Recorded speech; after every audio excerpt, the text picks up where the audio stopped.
拜登是不是打算在俄乌这场战争当中，把它直接拉高变成了核战哦？打算要玉石俱焚了吗？反正我现在也没当美国总统啦，那现在谁当都无所谓啦，这世界毁灭算了，是已经变这种心态了吗？我们来看看哦，这个报道上面讲，美国的前情报官员讲，拜登很可能要在2025年1月20日，也就是这个川普就职之前发动核战争哦。他是在 X 上面贴出了这一篇，他说这看起来呢，这个贺锦丽会让我们在1年内啊跟俄罗斯爆发核战，但是拜登呢就能够在2025年1月20日之前做到这一点。换句话说，倒数不到2个月时间就要核战，第3次世界大战可能快要爆发了。那再来纽时甚至更具体的讲，怎么样个爆发方式呢？就是美国的官员有提到啊，可能拜登要把苏联解体之后拿走的核武给乌克兰，那乌克兰就拥有了核武啦，那随即拥有这个巨大的威慑力哦，甚至还讨论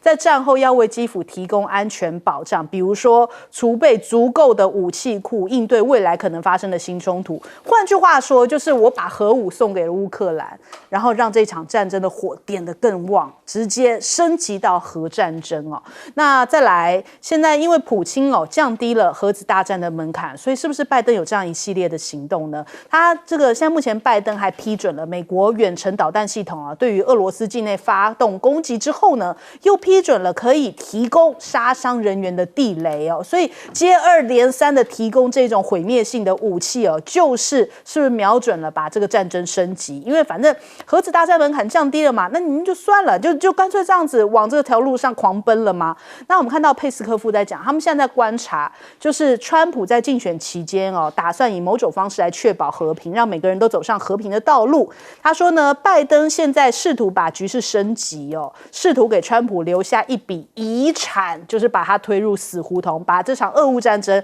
拉高到核战争、第3次世界大战嘛。那再来我们看一下中国大陆常驻联合国的副代表耿爽哦，他提到，他说，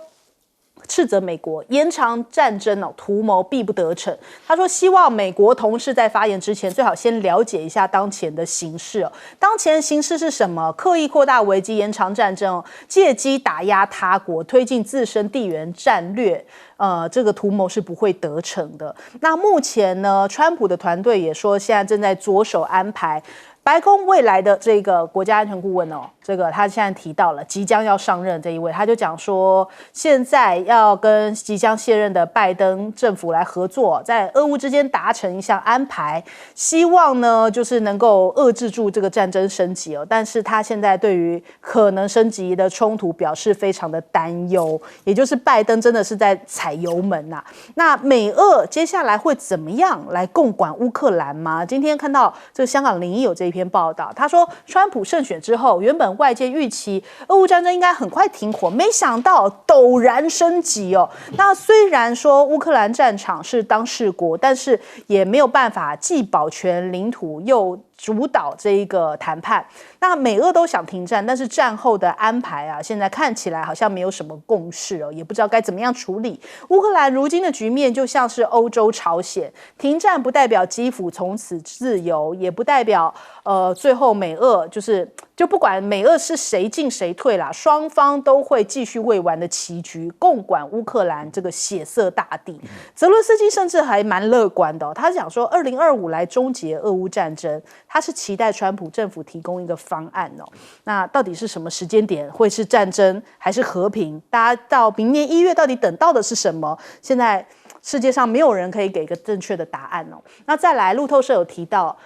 目前乌克兰的战局上面哦，的确是在占下风。他当时到库斯克去占领的土地，其实有超过13000平方公里，但是现在损失几乎超过了将近要一半了，只剩下大概800平方公里。那俄罗斯也有提到说，前一阵子他们发射这个真果树也有不同的翻译哦，真树导弹之前，他说是有先提供通知美国这个消息的。那现在德国的国防部长甚至讲了一番话，他说俄罗斯3个月的弹药产量其实相当于所有欧盟国家1年的产量，也就是说俄罗斯也在做有可能战争升级的所有准备哦，所以他现在的弹药量是非常非常足够的。那英国的大臣也警告北约说，千万不可以低估。现在看起来，俄罗斯甚至还有采取一些网络攻势哦。那所以现在这个整体的战局变成一场混合战，不但有实体的战争、网络的战争，甚至快要变成核战争了。我们来问一下亮哥怎么看？这个 Scott Ritter 啊，是完全不可信的人。他是乌克兰列入黑名单的，专门帮俄罗斯宣传的人。而且是公开的，而且他还有恋童犯罪，一系列。所以我觉得这个人讲话不值得讨论啦。因为美国怎么可能做这种行为？你又不是我绝对信任的政权，我怎么可能把核子武器交给你？那只有以色列啊。目前有这种情况，只有以色列。不然就是美军基地自己持有。你看欧洲嘛，他在比利时啊、意大利啊，很多地方都有美军基地。那个就是欧洲的核子保护伞。可是核武都是放在美军基地。乌克兰并没有美军基地啊。你把核武交给乌克兰，等于随便他使用。你能相信亚速营啊？那可是纽时也这样子讲的话，他是引述他的话因为这是不可能的事啦。因为你去看美国对核武器的严格规范你就知道他大概只信得过像以色列这样的国家啦。因为以色列跟美国是完全利益是捆绑的。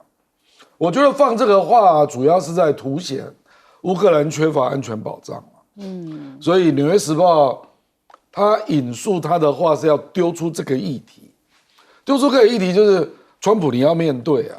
你不要以为乌克兰这么容易投降啦，或者来谈停火协定啊，因为乌克兰的安全保障你怎么处理？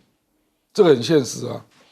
因为以前就有人讲过嘛，说不然俄乌之间弄一个缓冲区，让欧洲派军队过来。问题是欧洲的军队怎么可能不是北约的军队？所以俄罗斯怎么可能同意？所以这个问题是没有解，是不好谈的啦。这是一个事实啦啊。不过泽连斯基也不用在那边吹牛，因为大概上个礼拜吧，那个盖洛普做了一系列的民调，都是针对乌克兰。目前很麻烦啊。乌克兰现在有52%的人愿意做领土让步来停战。52%啊，这个在以前是不可想象的。对啊，然后他还问了一个问题是更值得注意了就是如果你要跟俄罗斯谈停火，那谁来当中介？你比较信任啊？那第一名是欧盟，欧盟是70%哦，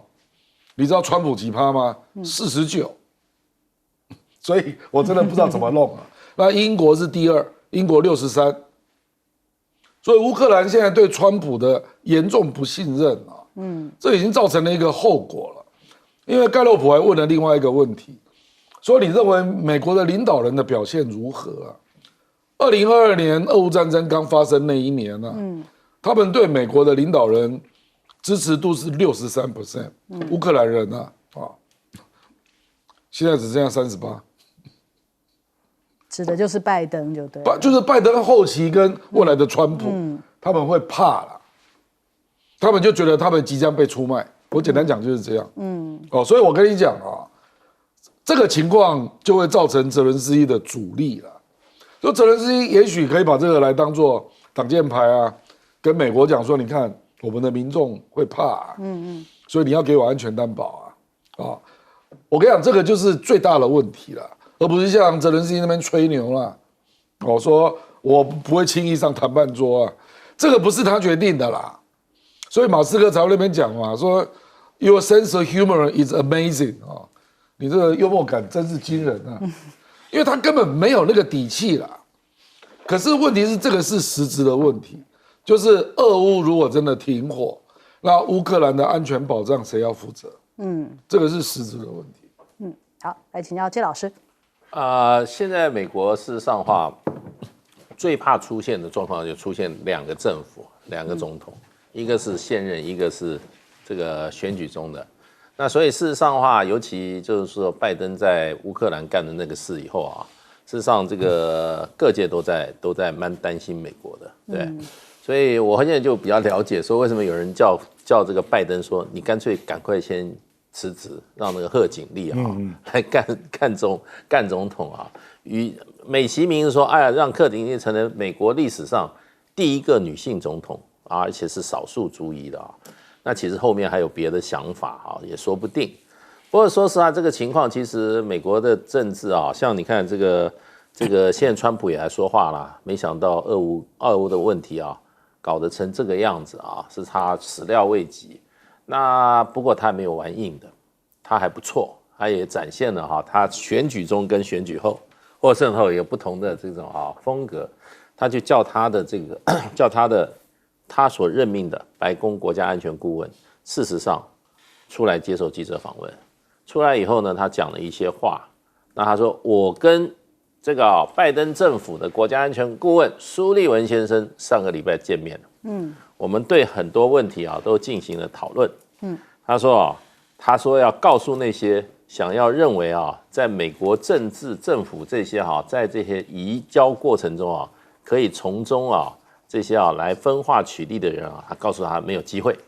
他说他们现在的手都放在同一个手套里面，他说现在美国只有一个 team， 我们是团结的。所以呢，可见他们的警觉性还蛮高的，可是呢，所以这个问题就可以显示出来，其实这个川普是妥协了，他没有去公开的很快的谴责拜登这样子搞他。那虽然呢，川普的儿子一出来就说，那一些这一些唯恐天下不乱的这些，他说军工复合体是想在我老爸当选之前，把这个世界就推入到第3次世界大战。可是事先过了几天以后，你看川普叫他的国安顾问虽然还没上任，就出来讲这个把这些嫌隙把这些外界的传言都先控制一下。那可见这个整个华府目前的水很深，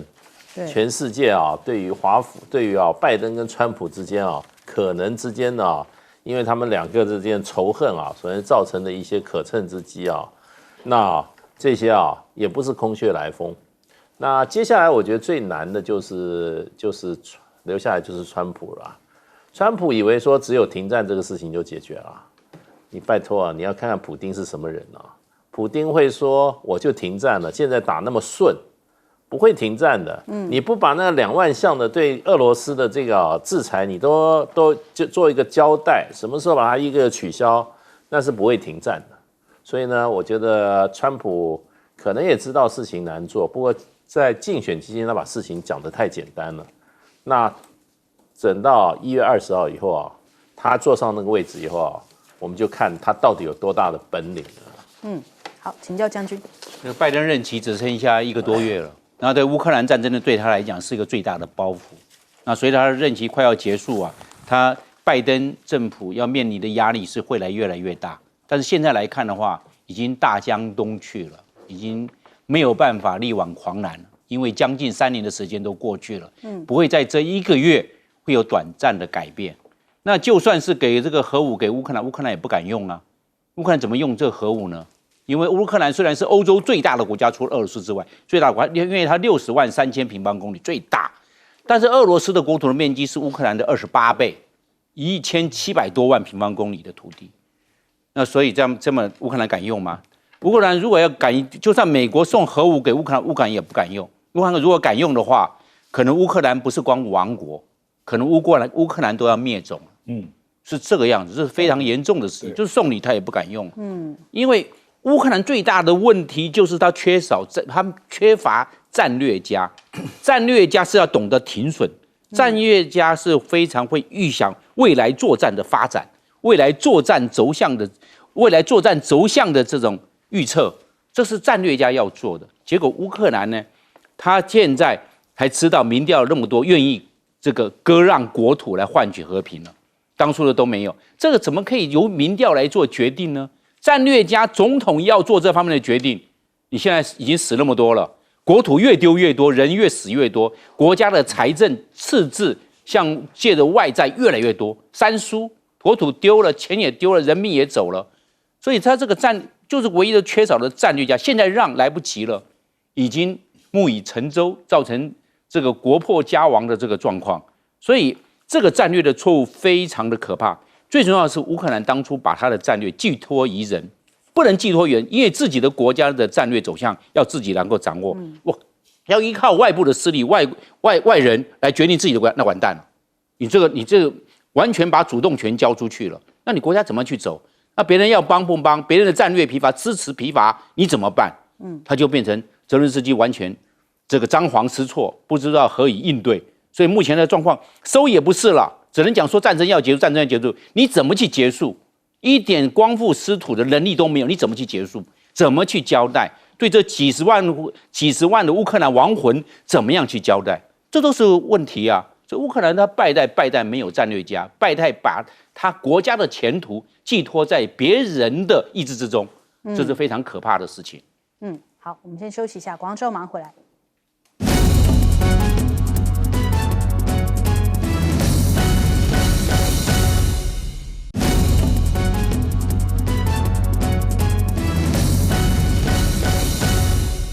好，马上来关注一下哦。现在川普的制裁大刀猛挥啊！现在美国打算要取消大陆永久正常贸易关系的地位哦。那他们讲说，就是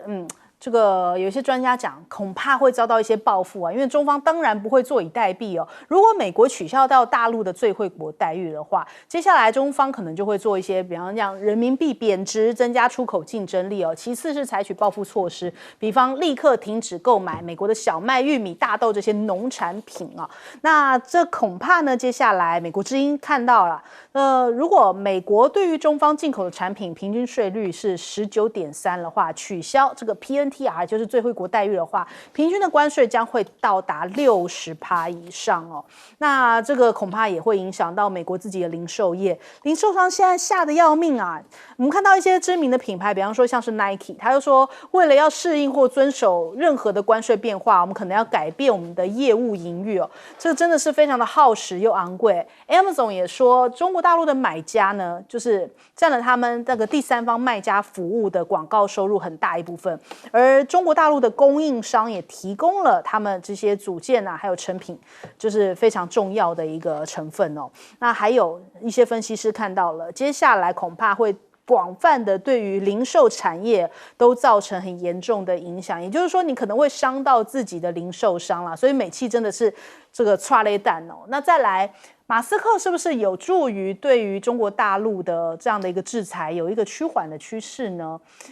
现在有传出来，拜登政府下周将会公布一个对于中国大陆出口的限制哦。接下来会有200家中国大陆的晶片公司被列入贸易限制名单呐。那讲到了 AI， 其实黄仁勋好像并不担心。那他说，现在辉达仍然保留在这个中国大陆的业务哦。他说，其实呢，中国大陆有它一定的竞争力。光是粤港澳大湾区，他说是世界上唯一同时有这个机电一体化技术还有人工智能技术的地区哦。那这样子的一个地区，其实日本、德国都远远比不上。那他在今年1月份的时候，有到北京、上海、深圳这些办公室跟当地的员工举行年会，这也是他4年来首次访问中国大陆哦。尽管现在美方对于中国大陆有这样严格的限制，但是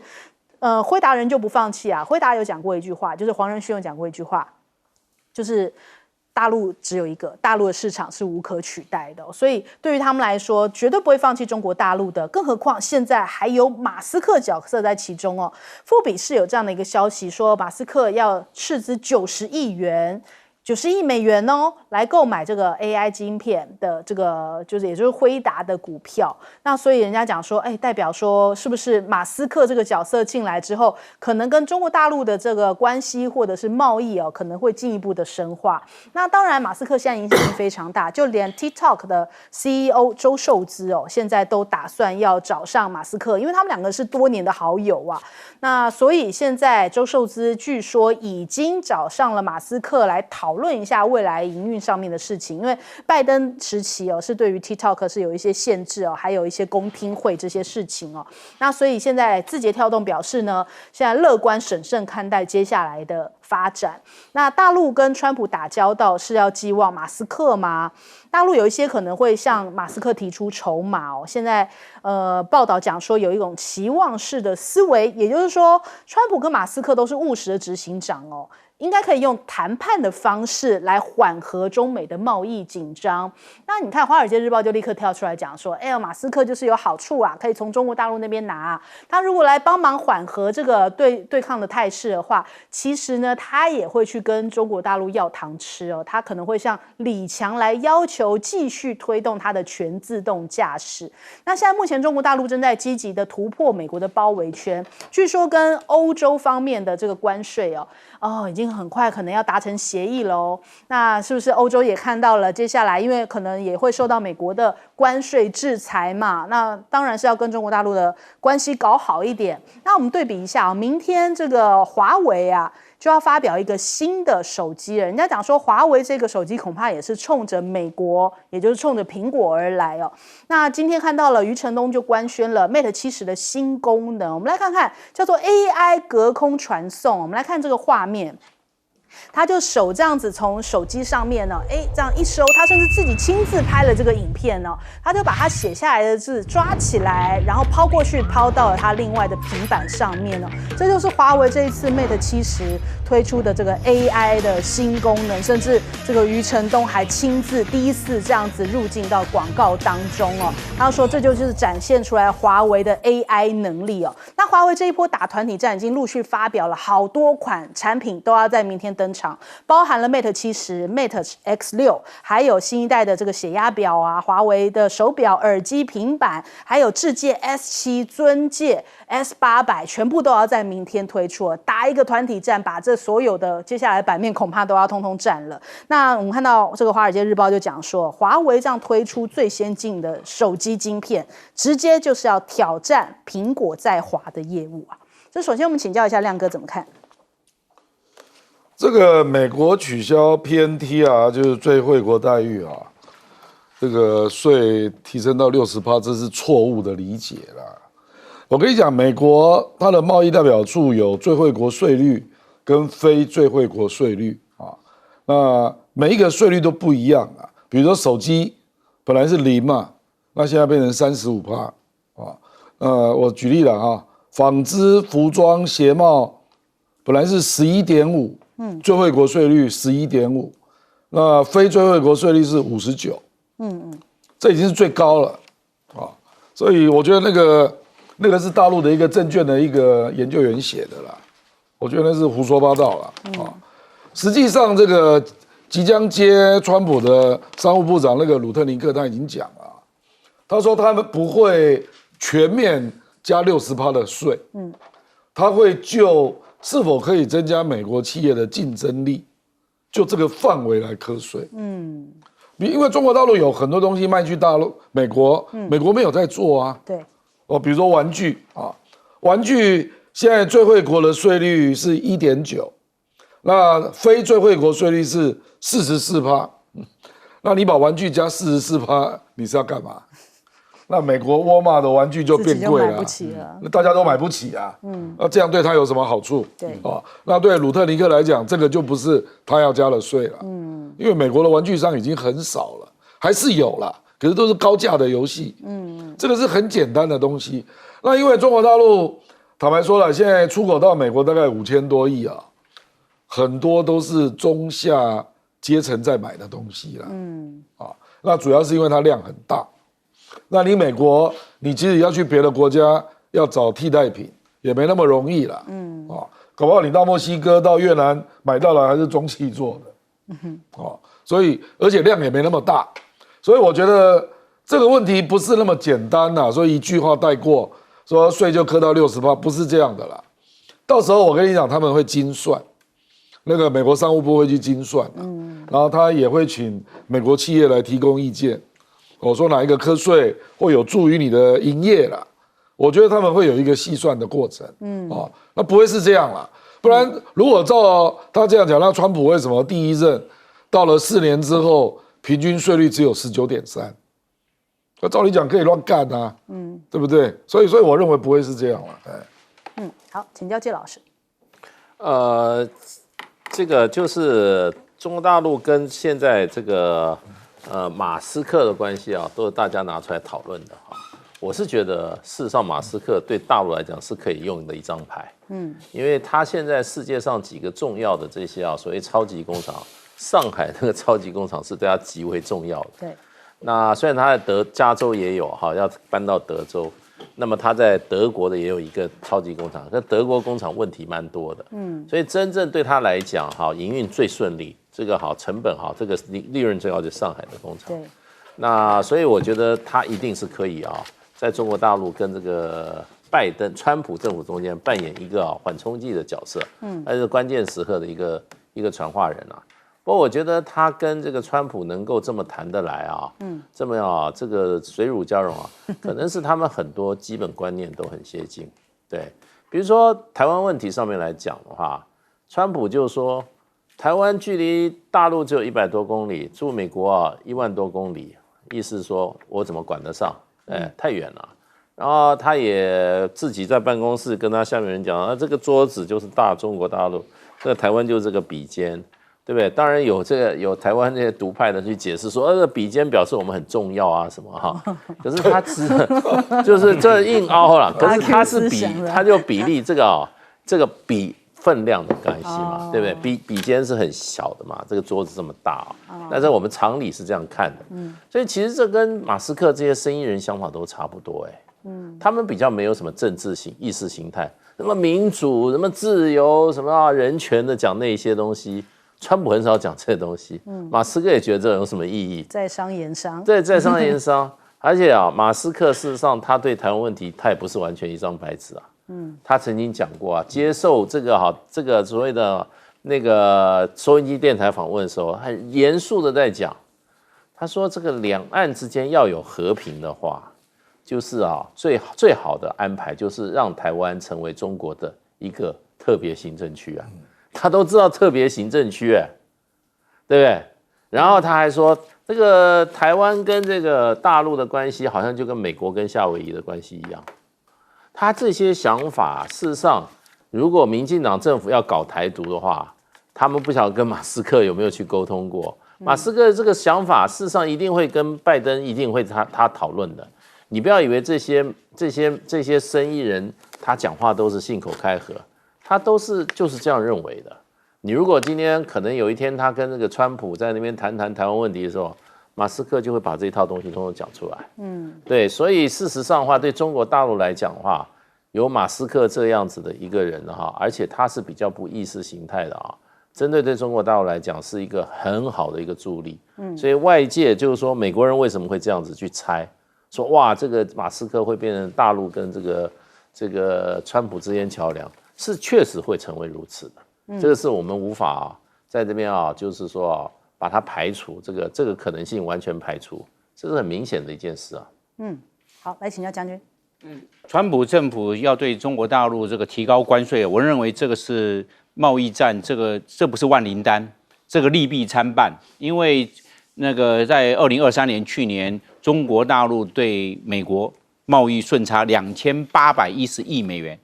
那就是美国逆差嘛，美国买东西买得多嘛。好，那增加关税，如果提高关税到60%，提高关税的时候会造成通货膨胀，那通货膨胀美国老百姓受不了那为了打通货膨胀，打通膨不要让那么高，那提高利率，那提高利率就变成强势美元。那你一强势美元的状况之下，你怎么出口？你就没办法出口了，美国就没办法出口了，不利出口。你已经贸易逆差够严重了，你再又不利出口，所以没有办法提高关税，没有办法解决问题。那所以我要认为，那个川普有时候说这个用提高关税就解决这个贸易逆差问题，那只是一个治标，并没有治本。那我们来看看马斯克这个是大概是川普目前最麻吉的，所以要跟那个川普有互动，那通过马斯克是最方便。那中国大陆放长线钓大鱼，因为马斯克为了商机，马斯克是为了赚钱，所以他特斯拉不能做，那我现在卖自驾，全自动自驾来这边，所以马斯克他是为了赚钱，那个赚钱到中国大陆那可以嘛？你这个拿这个来来放长线钓马斯克。那马斯克当然就会献策给川普了。那川普也挺马斯克的，他们两个是麻吉的嘛。因为马斯克又不靠川普吃饭，他有钱的是，他比川普还有钱，是这个样子。但是马斯克利用川普赚中国大陆赚大钱啊，这是马斯克的算盘的想法嘛。所以他认为到现在为止，那中国大陆是把重点可能就是放在马斯克，只要马斯克搞定了，那川普就被马斯克影响。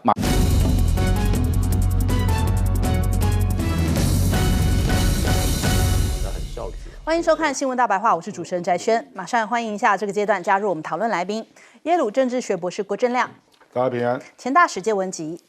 主持人好，各位朋友大家好。前空军副司令张延廷，主持人好，大家好。好，这个美国他们现在有一个幕后新闻，讲到说美国一直在问一个问题啊，台湾高度敏感中枢防卫兵推，参谋总长是直接请美军入阵哦，因为近期军方针对了这个中枢防卫进行了一场兵推，那这场兵推里面被人家发现说，哎，竟然还有美军哦。那根据了解，美方其实一直有疑虑，就是说台湾军方其实内部各军种哦都有汉格，更网论跟其他政府部门之间的协调整合，也就是说，哎呀，彼此之间好像这个协调很不流畅啊，不通畅啊。那在战争时候完全不知道可以用哪些资源哦，所以让美国觉得很头疼，就说，哎呀，你还说你做好准备了吗？那看起来好像你台湾根本没有做好相关的准备哦，所以是不是又要加强力道啊？那现在美国呢，加强力道在第一岛链这边看到了，他跟日本哦说要应对台海紧急的情况，要联合制定军事跟飞弹部署的计划。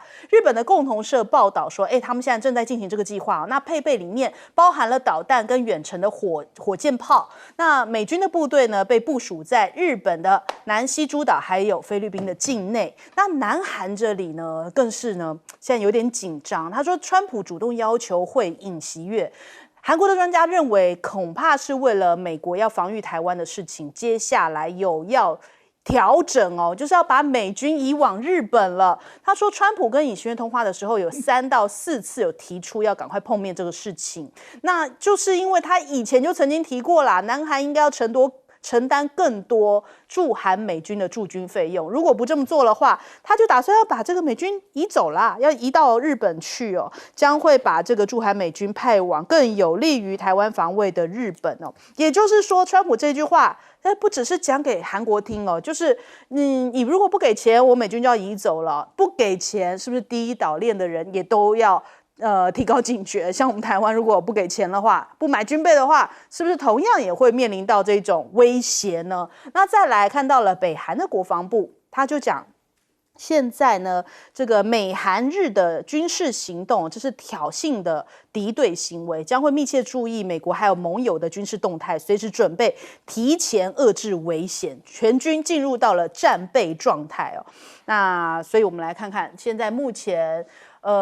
印太司令也改口了，这改口的时间点很奇妙，人家讲说，该不会是因为看完了珠海航展吧？因为他本来讲说，我们要把这个台海制造成一个地狱景象，然后呢，要用无人机来解决解放军在太平洋的威胁哦。那他现在讲说，现在这个台海战争不能只靠无人机啦，然后突然改口了，大转变了。那大陆的媒体有讲说，这个帕帕罗改口可能是珠海航展之后看到这个，因为这次珠海航展有太多这个无人机相关的这些军事上面的实力展现哦，所以他就说，这个看起来美国的无人机技术啊，产量跟库存跟中国大陆可能差距太大了，根本没有办法应对中国大陆在西太平洋的军事部署，所以他改口了，他就说，不能只靠无人机。那他怎么讲呢？他说，现在还看到了俄罗斯帮助中国大陆突破了潜舰技术，恐怕也会威胁到美国的水下优势哦。他说，这样的先进技术可能会提供给中国大陆来打破美军在水下这个作战领域的优势地位，所以无人机看起来好像也没优势，那个水下潜舰技术又没有优势，哇！这个印太司令等于说这一趟这个珠海航展之后，是不是看到了很多现实情况？所以现在都纷纷改变他的说法了。那再来石破茂啊，他现在这个对比一下这个日本也好，韩国也好，他们现在好像都跟中国大陆想要赶紧搞好关系。虽然我们刚刚在前一段讲到说，美国很积极的在日韩这边要部署军事哦，但是日韩他们自己也都有管道跟中国大陆赶紧要修补一下关系吗？石破茂回应了，因为现在中国大陆恢复对于日本短期入境免签哦，那他就说，哎呀，现在这个中日关系的基础最重要就是两国国民的开展交流啊。那另外呢，中韩也有这样的交流哦，中韩的文旅部长会谈，因为大家知道之前有这个娱乐方面大陆娱乐圈的禁韩令哦，现在看起来有望解除，这5年半来首次这样的碰面哦。那这个过去很多 K-pop 都很依赖中国大陆的市场，如果禁韩令有解的话，对于韩国来说真的是非常有帮助哦。那我们看到这个韩国文化体育观光部长柳仁村，他就讲说，大众文化领域如果中韩聚力合作，就可以一起叩开世界市场的大门。那中方的回应呢，这个中国大陆的文旅部长孙业礼呢，他讲说提倡定期来举行两国文化部长的会谈，还有部门之间的交流。那所以就是文旅方面，日韩都积极的在跟中国大陆恢复联系。那另一方面，在菲律宾啊，因为菲律宾小马可仕是一面倒的倒向了这个美国嘛，所以现在就连这个沙拉杜特地啊，都已经讲说，甚至想要找人去暗杀这个小马可仕哦。他这样子猛烈的抨击，他还发表声明，他说对于国家安全委员会提出质疑，讲到说对于他的一些声明啊，恶意的断章取义啊。那现在甚至还讲说他愿意接受药物检测，那他说这个来证明他的精神状态是正确的，甚至他还讲说他这个被用作掩盖政府腐败跟违规行为的出气筒了。但现在的确看出来，在菲律宾这边很多就反弹这个小马可仕靠向美国的这一方啊，就站到了这个杜特地这个同一个阵营啊，看起来已经分裂了，两大家族啊，现在已经是决裂了。2022年其实菲律宾大选的时候，小马可仕当上总统，当时沙拉杜特地是担任他的副总统来帮助了他哦。但是现在好像随着小马可仕权力越来越稳，两大家族出现了矛盾。那分析是讲说，根据这样子的斗争背后，两个长期竞争又相互依存的政治集团，他们复杂微妙的关系网。另一方面，双方又希望能够透过国家最高权力来实现自身利益的最大化。所以，对于外部到底是要这样子因为靠向美国，还是要跟中方保持良好关系，有不同的意见，因此产生这样子的一个分歧，然后分裂的态势啊。我们先来问一下亮哥，亮哥怎么看呢？我觉得这个是中国大陆因应川普1月20号要上台啊，那现在是针对周边呐，包括韩国、日本，当然有一些是本来跟拜登是几乎是结盟状态的，有一些国家在做调整啊。像昨天欧洲议会那个贸易委员会主席啊，那个议员他就公开出来讲，他说中欧的关税谈判已经快要谈定了，那人家问他实际内容，他也不讲，我总的意思就是说啊，我觉得中国大陆现在你美国既然要跟我打贸易战嘛，那可能还有科技战啊，那我就跟其他你本来的盟友都打通，所以你看那个韩国那个免签，韩国是先过嘛，那现在轮到日本，对不对啊？那现在如果连那个限韩令都可以松绑，那这个大概就是中日韩之间的贸易啦、投资啦，希望反正就是不无小补啦。就是面对美国这个可能是狂风暴雨式的，不是我们也不知道他一出手是要课多少关税可是他要就最坏的来做准备嘛那我就从欧洲从中日韩从东南亚来做补充那所以我觉得他目前可能只有美国之外啦，其他他通通都在松绑比如说对英国也是那加拿大如果杜鲁道下台之后，恐怕也会开始和解那我就看你美国能够搞我多少我就用其他东西来补就是了。对那我觉得菲律宾就是这个沙拉杜特地，他大概也看清楚了，因为以前小马可仕就是因为拜登支持嘛，那小马可仕就一直搞军事嘛，然后一直跟中国对撞那当然这个必然是因为美国在背后支持，可可是川普会乐意这样搞吗？不一定。所以沙拉杜特地就开始发生了。所以我觉得川普这个大家预期他1月20号上台啊，全世界啦有很多相关的国家都已经在做策略，在做调整。就是说你可能要伤到我啊，可是我要自保啊。比如说日本跟韩国对美国也是贸易顺差国他也会受伤的。所以我就跟中国多少增加一点量吧，大概是有这个味道啦。我觉得这个会辐射出去，会有蛮多衍生出来的对应的现象。大洗牌的感觉。洗牌是一种，另外一个是我们之间的贸易啦、投资啦要改善吧。因为我们都会是川普的共同受害者因为你去想嘛，这个。对美国有贸易顺差的国家，排前10一堆都在亚洲啊，还有越南啊，越南更惨，对不对？越南的贸易顺差比台湾大得多啊，越南是1100亿啊，我们按照美国海关的资料才650亿啊，那日本当然比我们高啊，韩国在我们后面，可是都有列，都前10名啊，所以我觉得大家就是要相濡以沫啦，彼此。互相救一救吧，那能救多少算多少，这样。好，了解老师。对，其实川普上来，这个中国大陆也会面临一个挑战啊。其实几乎美国所有跟他有贸易关系都会受到挑战。那中国大陆可能还不是最大的，因为欧盟的问题也蛮严重的。欧盟事实上被川普在选举中点名了好几次，而且点名他的农业市场农产品市场高度保护。然后呢，还有就是汽车市场也高度保护。那他说美国到处都看到欧洲的车可是欧洲看不到美国的车。欧盟的顺差也超过2000亿，也超过2000亿，所以他这个有一些也有结构性的问题。然后川普最不爽的话就是所有进口都增加10%的关税，所以欧盟真的搞不好也被课征关税，而且还不会轻。那日本也一样，日本也被川普点名了。川普也点名日本的汽车市场过于保护，美国车都卖不进日本的汽车市场，他也提出来这个。那像韩国也被点名了，韩国就是说他那个分担的军费太少了，才10亿美金，他是希望要100亿美金，是1倍以上。那所以就变成就是说，现在川普还没上台，其实你看欧盟也好，日本也好，这韩国也好。他国内都是很恐慌的，都怕这个川普上来以后这个贸易大棒到处乱敲，被敲一下也是损失也很大的，所以现在看起来这些国家已经都在找退路了，而且都彼此怎么样，互相连结，互相连结。那当然就是说，等于就是说，也不能说同病相怜啦，就是说命运可能会相同的国家都会团结在一起，所以这个机会，这个中国大陆也都拿捏得蛮准的。然后各种关系你看都在改善，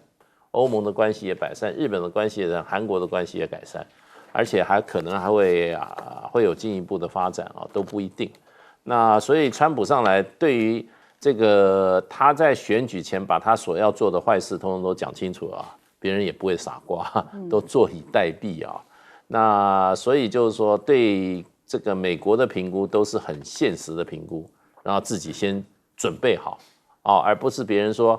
你那个这个军火采购要 GDP 10%，我们居然就那个金融时报就登了一篇报道，当然否认，说我们已经准备好了5000亿新台币要去美国采购，人家还没开口，我们就自说我已经准备好5000亿台币了。台湾真的钱太多了吗？而且买武器的话是这样子买法的话，别人一喊，别人一警告，你就准备怎么样？就把自己就全盘奉上这个跟你看日本、韩国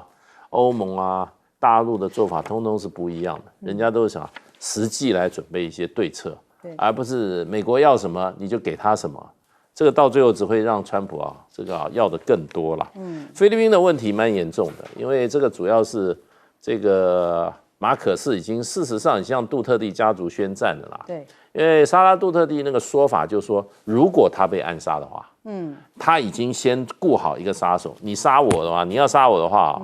我如果被杀的话，我那个杀手也会去杀你。对，就是这样子的，这样相互警告。明着讲的。原因是10月多的时候，那个马可仕已经他的参院已经开始调查萨拉杜特地老爸，也就是杜特地前总统，然后呢还要他公布他的所谓的财产，要公布他的财产，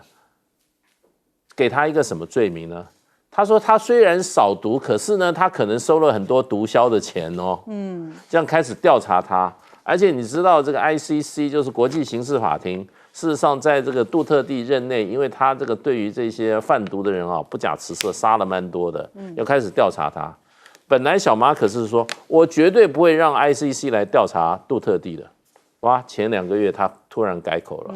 他说看情况可能也会配合。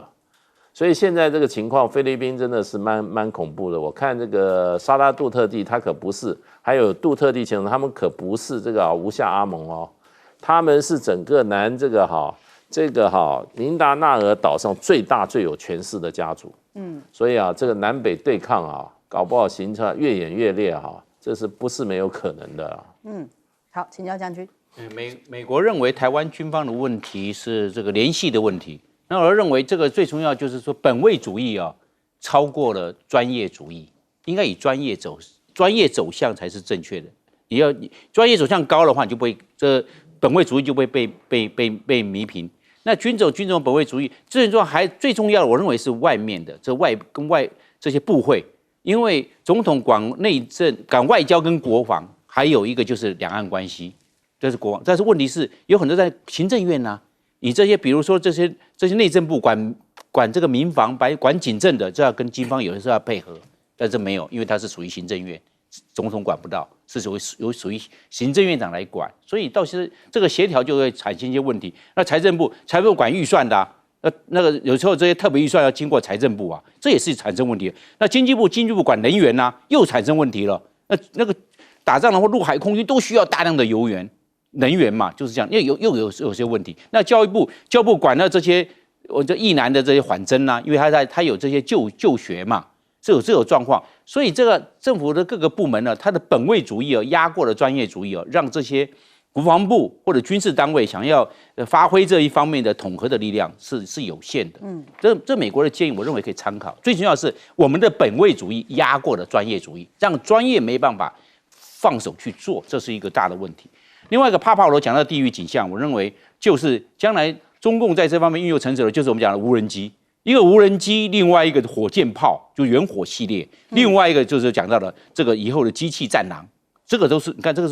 是无人化的。那无人化的战场，中国大陆最主要，我认为决定在3个，第一个数量要大，那中国大陆在数量就是比较大了，无人机它本来产量就是比较，而且多元性也比较够。那第二个，它的成熟度多，你看经常在运用，经常这个平战结合，飞来飞去，那这样的话，它成熟度就够了。那它只要一平战一转换，马上可以发挥战力。那第3个，我能运用广，因为它各种的真打一体的自杀无人机也好，侦察无人机也好，远长的无人机也好，长航程的无人机也好，运用的很广泛。你这个三个条件一成立那就变成无人机的在这一方面的运用，它的所能够发挥它的功能就非常有限的。那最后一个我要提到就是说，菲律宾的总统跟副总统不管是小马可斯也好，还有这个萨拉杜特利他们2个把这个政治的用词就是说保证相互毁灭。我们的核武是保证相互毁灭，结果他们这个总统、副总统保证相互毁灭，